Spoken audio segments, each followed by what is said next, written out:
Okay, Assalamualaikum warahmatullahi wabarakatuh, and I have a nice day. Okay, today is a short video about our lessons. Actually, for this lesson video, we just focus to introduce to our student about one software, the FluidSIM. Okay, our target for this lesson is there are three. The first is the student was able to access and open FluidSIM and FluidSIM-P on laptop with the help of friend. The second, student was able to develop basic pneumatic circuit in FluidSIM-P using three components. And the last, the student was able to run the duplex circuit and observe two different conditions of this CB.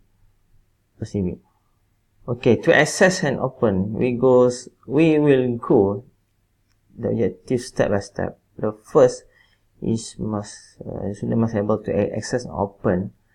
Okay, each student must have two folder to operate this software, because this software actually covered our topic 7, under topic 7, which is a hydraulic and pneumatic control system. By software, student can see and learn how to operate and develop the control of pneumatic system and use as some several component in our basic circuit.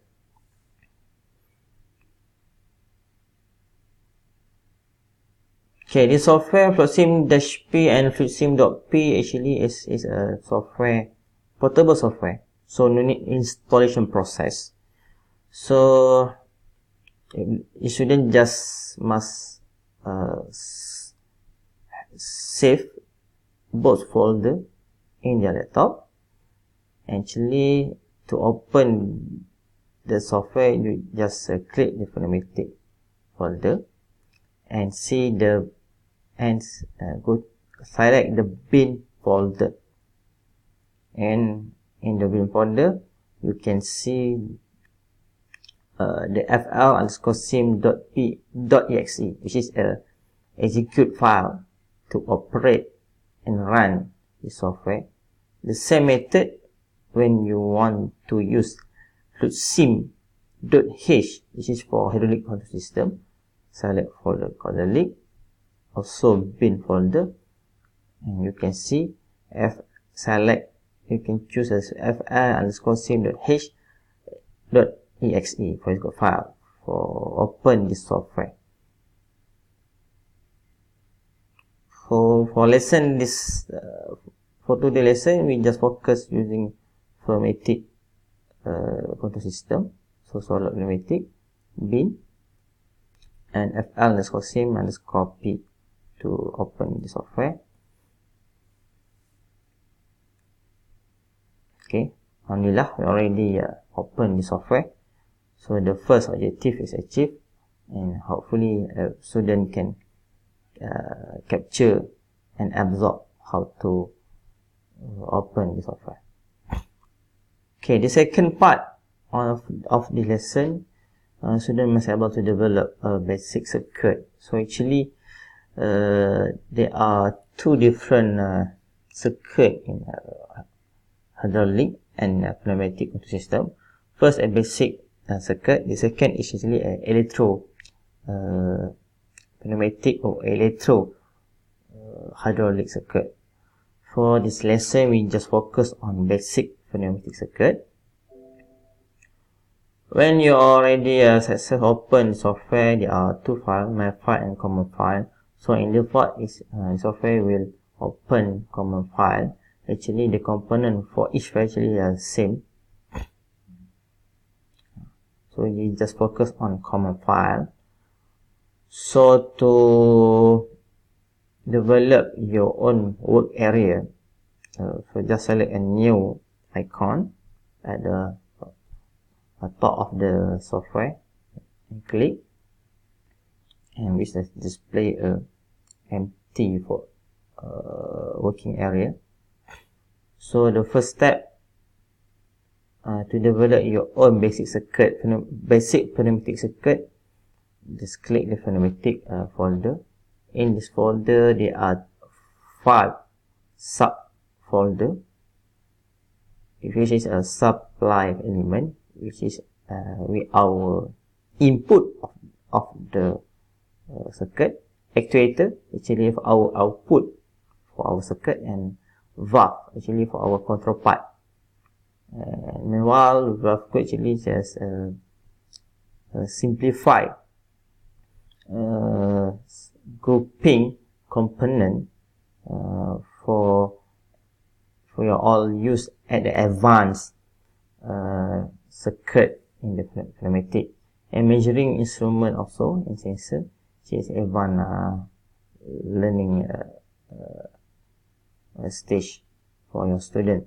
For this lesson, we just use 3 first component, which is a supply element. To use the input component, just click and we open show up the every single component that available in the supply element. So our lesson, we just use the simple circuit. So we use a compact supply for our as our input component. To use this, just click and hold and drag to the working area and release. The same method when you want to pick another component.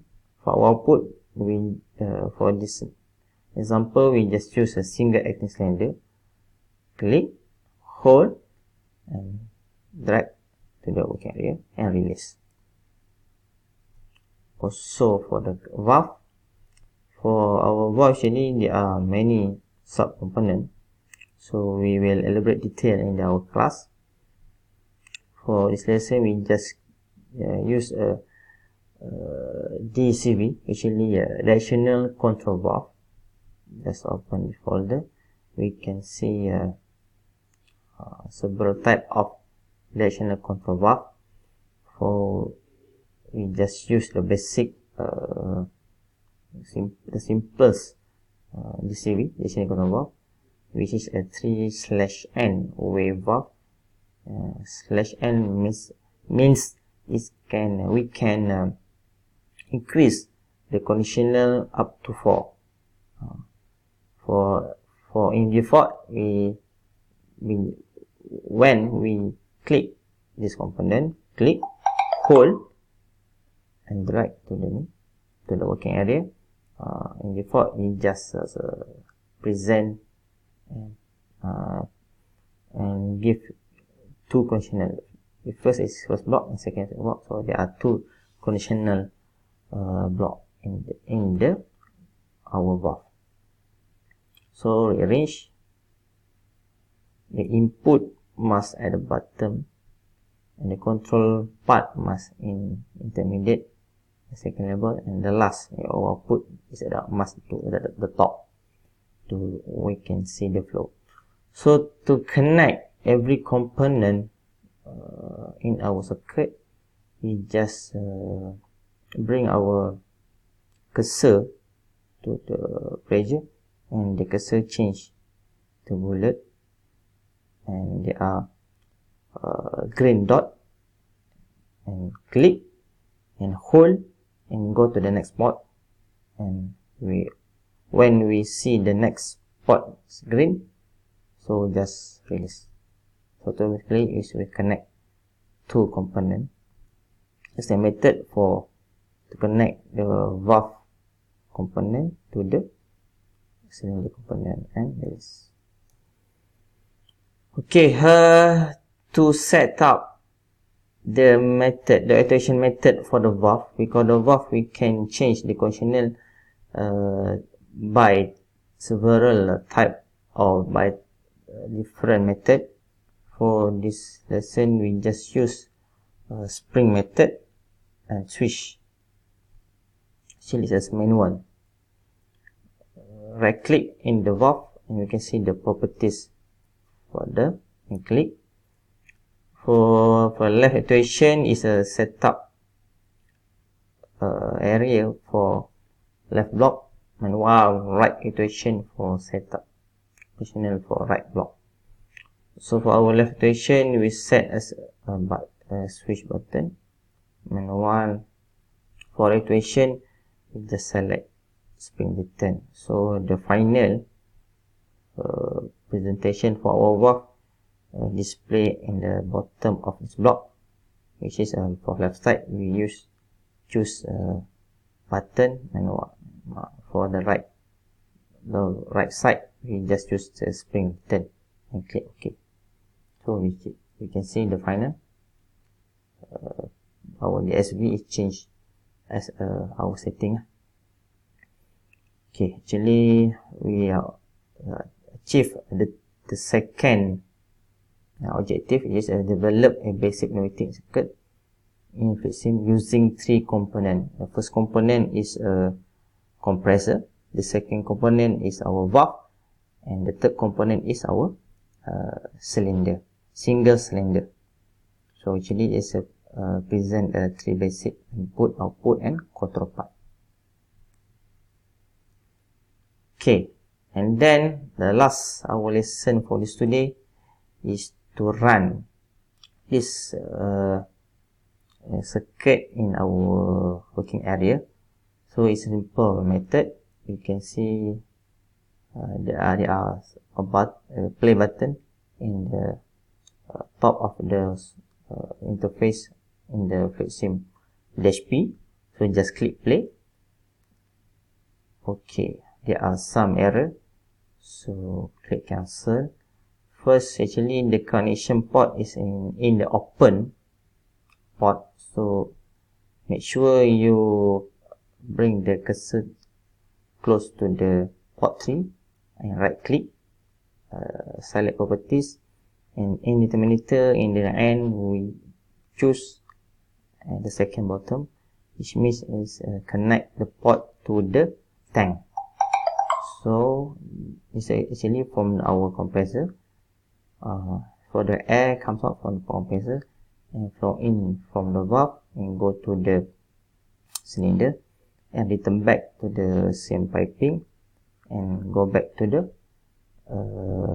tank.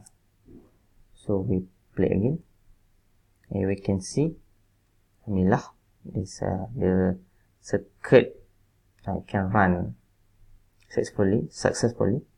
So when we can see there are 2 different color for the pipe, the bottom piping pipe. At the first piping we can see the color is blue. It means this piping is under pressure air, and while at the top of the piping is no pressure air is occur.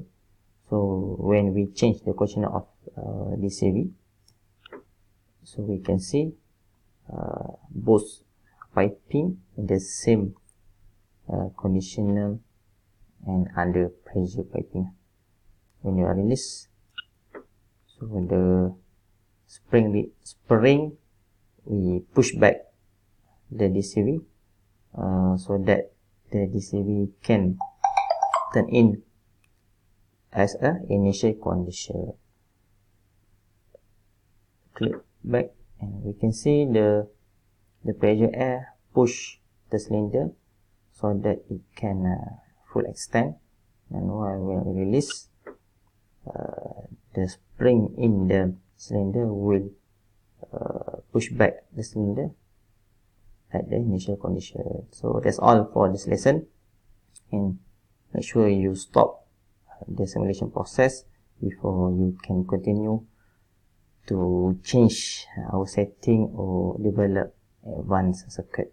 So alhamdulillah we settled to achieve the third objective of this lesson, which is 2 different condition, retract and extend condition. Assalamualaikum.